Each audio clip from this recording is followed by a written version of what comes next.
I was in the throes of my master's course at film school, and I remember sitting in the head producer's office waiting for feedback on the short romantic comedy film that I'd written. I could tell by her face that it wasn't good news. She looked at me awkwardly with a pause and said, "Now you do realize that it's not a comedy. It's not funny." I immediately burst into tears and I was blubbering, saying, "Oh, I'm so sorry. I'm going through a bad breakup and I'm just not finding anything funny." She was so empathetic and kind. She offered me some tissues, and it wasn't just her support that was so soothing at that time, but she also loaned me a book that completely transformed my ability to write comedy from that day. This is just one of so many experiences throughout my life where crying and vulnerability has led to growth, miracles, and connection. Growing up, my mum, when it came to crying, my mum always said, "Better out than in." And I really took that advice and I ran with it like I was training for the crying Olympics. I cry when I'm happy, sad, scared, grateful, excited, you name it, I cry over it. I don't tell you this to brag about my extraordinary crying abilities. I tell you so that you know that I've had 41 years of very intense experiential study of emotions. As Albert Einstein said, experience is more powerful than knowledge. There's a common fear that if we're vulnerable, we'll be attacked, hurt, or rejected. And I have definitely experienced this in my time. I've been told to suck it up, princess. People have yelled, "Stop crying," which usually makes me cry more. But my absolute favorite is when someone will walk toward me, they'll see that I'm crying, they'll look really awkward, and they'll just run in the opposite direction. I really did try to toughen up. In my 20s, I stuffed my feelings down and I donned an alter ego like Amy Schumer in Trainwreck, and I honestly did feel a little safe and I stopped crying for a few years. But I also joined the toxic masculinity train. Choo choo. In my 20s, I remember having pre-drinks with friends one night, and when my absolutely beautiful male friend said he wasn't going to come out with us to the pub because he was missing his girlfriend, I did what any self-respecting woman would do. I said, "Whatever, you pussycat," and walked out the door. And I didn't say cat. Not exactly my finest moment.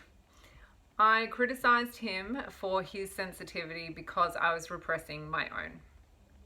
About a year later, I moved to Sydney to study acting, and my repressed emotions bubbled to the surface like hot lava. And as my false sense of security started to unravel, I was able to see that I'd been closing down part of my heart and my creativity in order to achieve this false sense of safety.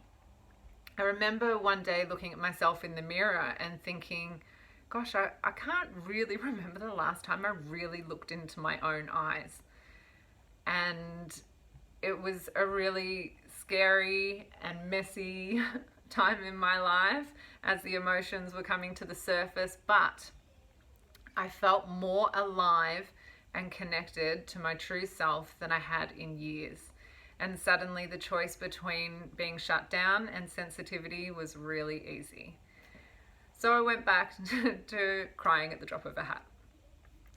So for a long time, I thought maybe I was too sensitive. I thought there was something wrong with me and maybe I had faulty tear ducts. But I've experienced time and time again that emotions are an extremely powerful tool. When I lived in LA in my 30s, I was in a toxic relationship with someone who used my vulnerability and empathy to abuse, torture, gaslight, and manipulate me. You might think that would make me close down again. Nope. I was actually even more determined to hold on to my sensitivity because I could see in him just how destructive shutting down our emotions can be. I did a personal development course and I stood in front of 300 strangers and asked for help to get out of the relationship. What I didn't realize then that I do realize now is that I was trauma bonded, FYI. I bawled my eyes out and I laughed with the audience about my pain. And later that day, the course leader asked everyone in the room to find someone whose story inspired them and that they connected with, and to reach out and touch them on the shoulder. I stood there as a sea of hands and loving faces came towards me and surrounded me. And in that moment, I felt an instant connection with a group of strangers who suddenly felt like family. And I left the relationship a few months later.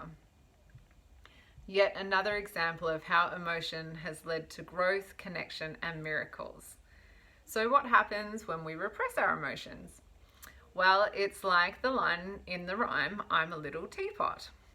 When I get all steamed up, then I shout. Our emotions are the whistle on the teapot screaming, tip me over, pour me out. And when we don't listen, when we push our upset down, the boiling water becomes toxic and it either scalds us or it bursts out and it burns others. And the statistics speak for themselves. It's no coincidence that women cry roughly 4 times as much as men, and that the male rate of suicide is 3 to 4 times higher than for women. It's no coincidence that many men have trouble expressing their emotions and that they are 77% more likely to be the perpetrators of domestic violence compared to 23% for women.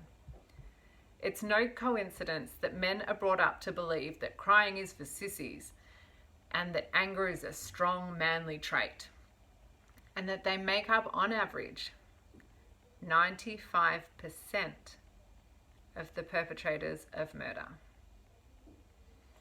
Holding in emotions can lead to bullying, violence, war, and death.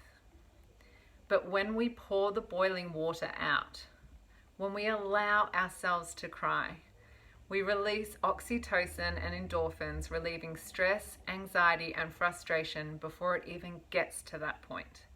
Crying is a normal function of our very intelligent body. It has been scientifically proven to be good for us. It's not something to be ashamed of. It's something we should be celebrating. When we see someone crying, we shouldn't be saying, oh no, what's wrong? We should be high-fiving them and saying, mate, you are right on track. Our emotions are our best friend, not our enemy. Crying can spin our grief into gold. One night, I was at a vegan ice cream shop in Venice Beach, California with a good friend, and I was bawling my eyes out in public yet again. I was having a PDB, public display of blubbering. And a stranger overheard and came up and offered me a hug. Well, I just thought he was a beautiful tree-hugging hippie, and I put my arms out and I nuzzled in there and just bawled my eyes out all over his shoulder.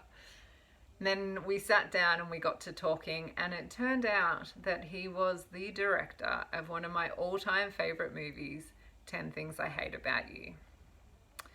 Yes, sometimes I've been attacked for my vulnerability, but it has more often led to growth, connection, and miracles. And here's what I've learned. Attack is only possible when we feel insecure about our emotion. But we find our power when we truly believe that crying is not a weakness. It is our greatest strength. When we know that being open will not cause us to be rejected. It's how we truly connect. When we know that being vulnerable is not unsafe, it's where our true safety lies. Our power comes when we're able to see that other people's rejection of our tears and emotion is not even about us. It's about their rejection of their repressed emotion, their sensitivity, and their pain. And we have the opportunity to show them that it's not just okay to cry. It's absolutely necessary. Thank you.